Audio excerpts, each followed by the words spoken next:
स्वागत है आप सबका हिस्ट्री बाय जीनियस चैनल में। आज हम बात करेंगे जलालुद्दीन खिलजी की।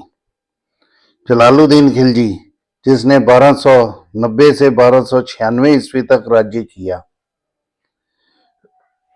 उसने एक बगावत कर, विद्रोह कर बलबन के उत्तराधिकारी, आखिरी इस वंश का जो दास वंश का आखिरी शासक, आखिरी सुल्तान था, उसका वध कर सत्ता संभाली, जिसे इतिहास में खिलजी क्रांति के नाम से जाना जाता है। तो आज हम इस टॉपिक पर बात करेंगे।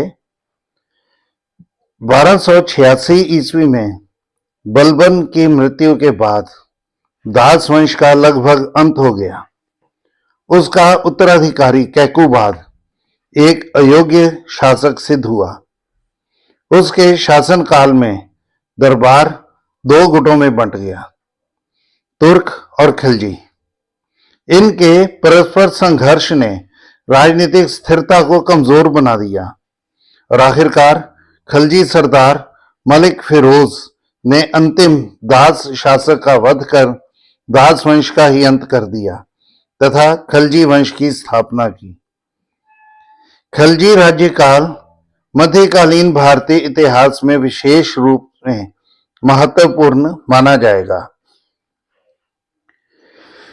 जलालुद्दीन खिलजी के उत्थान की बात हम करते हैं कि उसका वास्तविक नाम जो था वो मलिक फिरोज था और वो खिलजी कबीले का तुर्क था। उसके पूर्वज तुर्किस्तान के रहने वाले थे, परंतु बाद में वे अफगानिस्तान में आकर बस गए। इसलिए भारत के तुर्क सरदार उन्हें अफगान ही मानते थे। अफगानिस्तान में लगभग 2 शताब्दियों तक रहकर उन्होंने अफगानों की कई परंपराओं को अपना लिया। तत्पश्चात वे भारत में आ गए और उन्होंने दिल्ली के सुल्तानों के अधीन नौकरी कर ली। फिरोज ने भी एक सैनिक के रूप में भारत में अपना राजनीतिक जीवन आरंभ किया। बलबन के शासनकाल में वो समाना का गवर्नर बन गया। उसने मंगोलों का सफलतापूर्वक विरोध किया एवं शाइस्ता खां की उपाधि प्राप्त की। कैकुबाद के शासनकाल में वह सल्तनत का अर्ज़े ममालिक यानी कि युद्ध मंत्री नियुक्त किया गया। मलिक फिरोज की बढ़ रही शक्ति से तुर्क सरदार उससे ईर्ष्या करने लगे। उन्होंने मलिक एतमार तथा मलिक सुरखा के नेतृत्व में उसके विरुद्ध गुट बना लिया। दूसरी ओर मलिक फिरोज ने भी खिलजी सरदारों का एक संगठन बना लिया। परिणामतः दोनों दलों में संघर्ष आरंभ हो गया और आखिरकार मलिक फिरोज अपने विरोधियों का दमन करने में सफल हुआ। प्रशासन की समस्त शक्तियां अपने हाथों में लेकर और कैकुबाद की हत्या के पश्चात मलिक फिरोज शिशु सुल्तान क्यूमार, जो कैकुबाद का पुत्र था, उसका संरक्षक बन गया। संरक्षक बनने के कुछ समय बाद ही मलिक फिरोज स्वयं सुल्तान बनने की योजनाएं बनाने लगा और क्यूमार का वध करने के बाद जून 1290 ईस्वी में वह दिल्ली के निकट किलोगढ़ी में राज सिंहासन पर बैठा तथा जलालुद्दीन फिरोज शाह की उपाधि धारण की। जलालुद्दीन फिरोज खिलजी का सिंहासन पर बैठना मध्यकालीन भारतीय इतिहास में सैनिक, प्रशासनिक और साहित्यिक क्षेत्रों में एक नवीन युग का आरंभ माना जाता है। डॉक्टर किशोरी शरण लाल भी लिखते हैं, it not only heralded the advent of a new dynasty, it ushered in an era of ceaseless conquest, of unique experiment in statecraft and of incomparable literary activity. तो इसे खिलजी क्रांति का नाम दिया गया है। इससे न केवल राज्य वंश का ही परिवर्तन हुआ बल्कि एक युग का भी अंत हो गया। इससे लगभग 80 वर्षों से चले आ रहे तुर्कों के राज्य का अंत हो गया। इसने इस विचारधारा को भी बदल दिया कि केवल तुर्क ही शासन करने के योग्य है। आगे हम बात करेंगे गृह नीति जलालुद्दीन की। तो जलालुद्दीन फिरोज खिलजी लगभग 70 वर्ष की आयु में सुल्तान बना था और आरंभ से ही वह प्रजा में काफी अप्रिय हो गया। इसके कुछ कारण माने जाते हैं। पहला है कि अभिमानी तुर्क सरदारों ने यह विचार प्रचलित कर दिया था कि खलजी सरदार तुर्क नहीं है। यह भी समझा जाता था कि केवल तुर्क ही सिंहासन पर बैठने के अधिकारी हैं। दूसरे कि तुर्क सरदार और आम प्रजा भी खिलजियों का इस प्रकार से सत्ता हथियाना सहन नहीं कर पा रहे थे। जलालुद्दीन की वृद्धावस्था तथा उदारता के कारण लोगों में यह विश्वास पनपने लगा था कि वह सफलतापूर्वक प्रशासन चलाने के योग्य नहीं है। संभवतः इन्हीं कारणों से उसने राज्याभिषेक भी किलोगढ़ी में कैकूबाल के महल में ही किया था और लगभग 1 वर्ष तक वहीं रहा।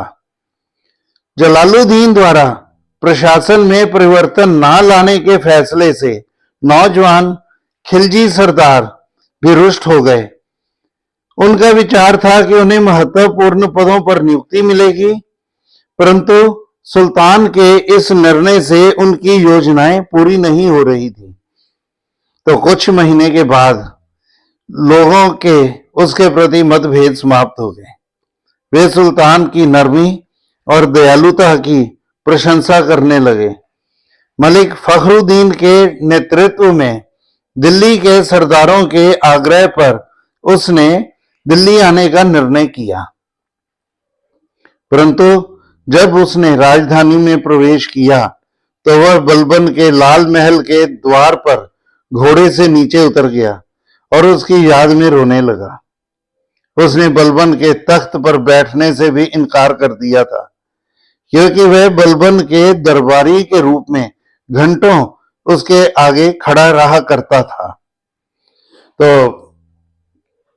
सुल्तान बनने के बाद हम बात करेंगे जलालुद्दीन की गृह नीति की और उसकी विदेश नीति की भी। तो जलालुद्दीन की गृह नीति कॉन्सिलिएशन यानी कि समझौते पर आधारित थी। वह बड़ा दयालु और कोमल हृदय वाला शासक था जो बिना रक्तपात के सत्ता चलाना चाहता था। वह प्रशासन में किसी प्रकार का परिवर्तन लाने को तैयार नहीं था और उसने महत्वपूर्ण पदों पर तुर्क सरदारों को ही नियुक्त किए रखा। उसने ख्वाजा खातिर को वजीर, फखरुद्दीन को दिल्ली का कोतवाल तथा मलिक छज्जू को कड़ा का गवर्नर बनाए रखा। उसने अपने पुत्रों महमूद, अरकली खां और कादरी खां को महत्वपूर्ण उपाधियां प्रदान की, जबकि अपने छोटे भाई योगरूस खां को सेना मंत्री और अपने भतीजों अलाउद्दीन और असलम बेग को महत्वपूर्ण पद प्रदान किए। आगे हम उसके डोमेस्टिक पॉलिसी की, गृह नीति की 3 घटनाओं की बात यहां पर करेंगे। इनमें पहला है मलिक छज्जू का विद्रोह। मलिक छज्जू जैसे कि कड़ा का गवर्नर बनाया गया था। 1291 ईस्वी में उसने विद्रोह कर दिया और सुल्तान की उपाधि धारण कर ली। अवध का गवर्नर हातिम खां भी उसके साथ मिल गया। दोनों की संयुक्त सेनाओं ने दिल्ली की ओर कूच किया। जलालुद्दीन ने भी विद्रोहियों का दमन करने के लिए अरकली खां के नेतृत्व में सेना भेज दी।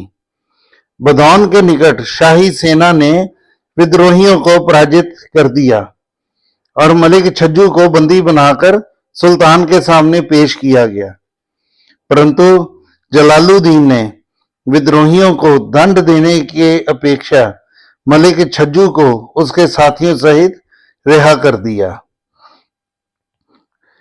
कहा जाता है कि जब सुल्तान के एक वफादार दरबारी अहमद चप ने उसकी इस नीति की आलोचना करते हुए कहा कि सुल्तान का ऐसा व्यवहार विद्रोहियों को प्रोत्साहित करेगा, तो जलालुद्दीन ने उसे यह कहकर चुप करवा दिया कि मैं सत्ता की क्षण भर की खुशी के लिए अपने सहधर्मी का खून बहाना नहीं चाहता। बाद में मलिक छज्जू को मुल्तान भेज दिया गया तथा अलाउद्दीन को कड़ा का नया गवर्नर नियुक्त किया गया। तो दूसरी उसकी नीति डाकुओं के प्रति जो उसने अपनाई, ये नीति भी बड़ी उदारता पूर्वक थी। दिल्ली और इसके इर्द गिर्द क्षेत्र से लगभग 1000 डाकुओं को बंदी बनाकर सुल्तान के सामने पेश किया गया, परंतु उन्हें दंड देने की अपेक्षा नौकाओं द्वारा बंगाल भेजा गया, जहां सुल्तान के आदेश पर बाद में उन्हें रिहा कर दिया गया और उनसे यह वादा भी लिया गया कि वो भविष्य में ऐसा काम जो है वो नहीं करेंगे।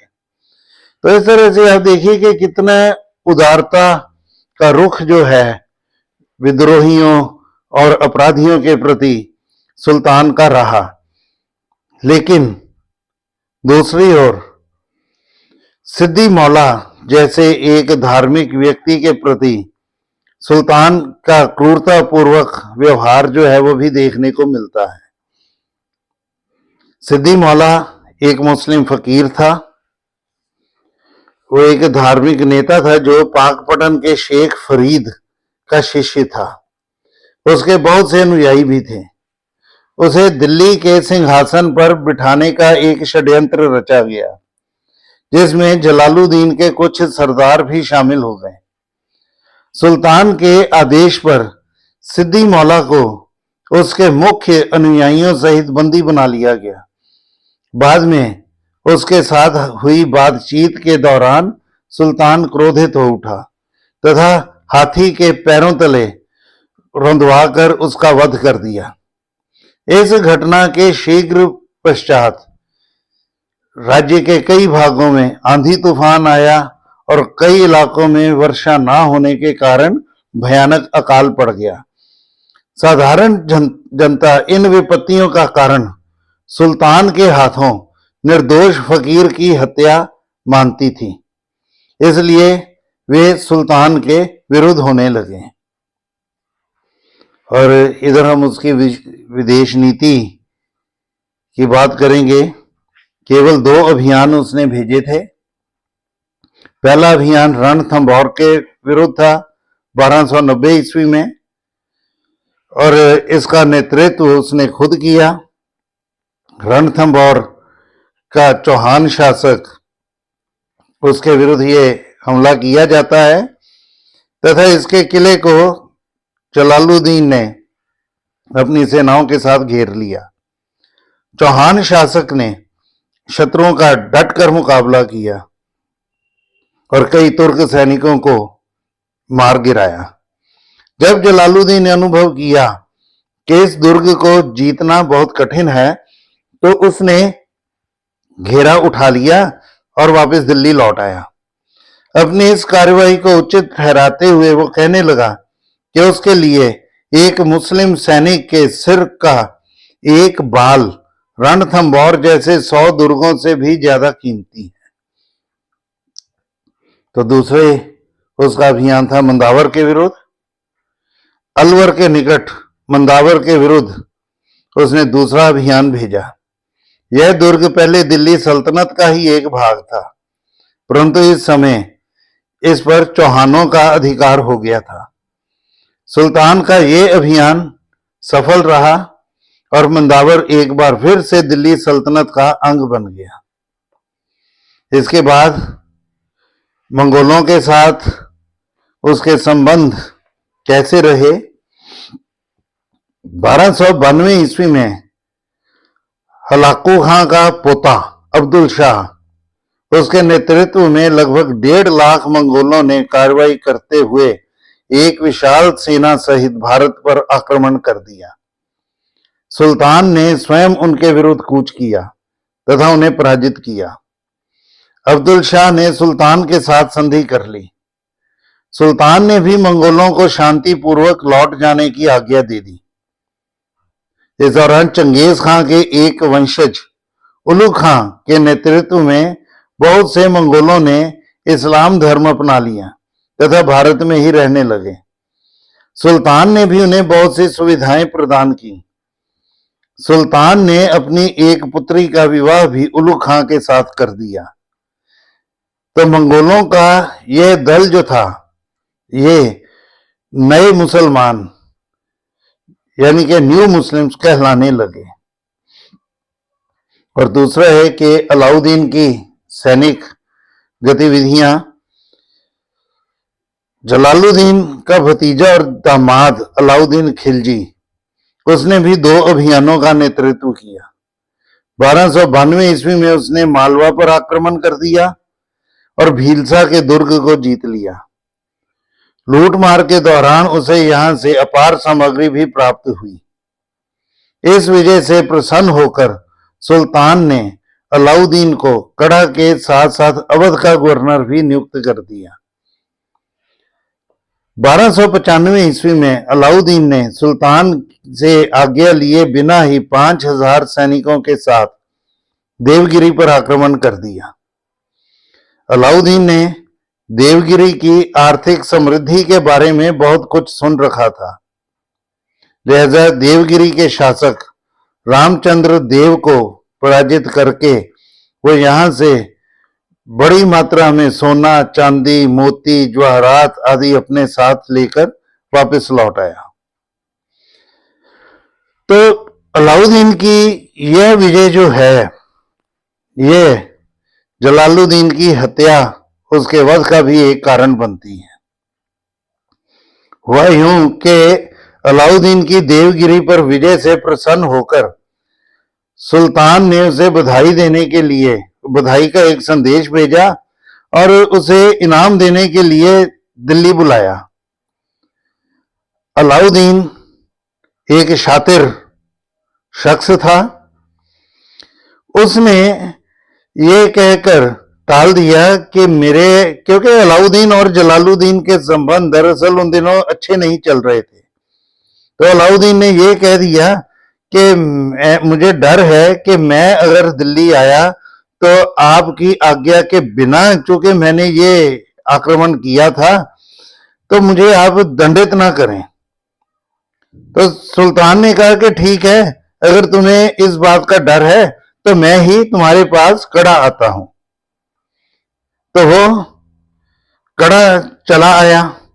इस दौरान अलाउद्दीन ने उसकी हत्या का सारा षड्यंत्र रच लिया। और जब जलालुद्दीन कड़ा पहुंचा और क्योंकि उसका मन जो था वो साफ था, और वो बड़ी खुशी के साथ जब अपने भतीजे से मिला तो जैसे ही वो उसके गले मिला तो अलाउद्दीन के इशारे पर तुरंत सुल्तान पर वार कर दिया गया और उसकी हत्या कर दी गई। इसके बाद उसका सिर धड़ से अलग करके कड़ा के बाजारों में घुमाया गया। तो इसके बाद जुलाई 1296 ईस्वी को अलाउद्दीन ने स्वयं को सुल्तान घोषित कर दिया। अब उसके बारे में बताया जाता है कि एक हाथ में तलवार और एक हाथ में दौलत का वो खजाने लेकर वो निकला दिल्ली की ओर। और जहां भी उसे ऐसा लगा कि कोई भी सरदार, कोई भी अमीर उसका विरोध कर सकता है, उस पर उसे संशय हुआ, शक हुआ, उसकी वो हत्या करता चला गया। और बाकी पैसे के जोर पर उसने बहुत से सरदारों को भी अपने साथ मिला लिया और इस तरह से वो दिल्ली का नया सुल्तान बनता है।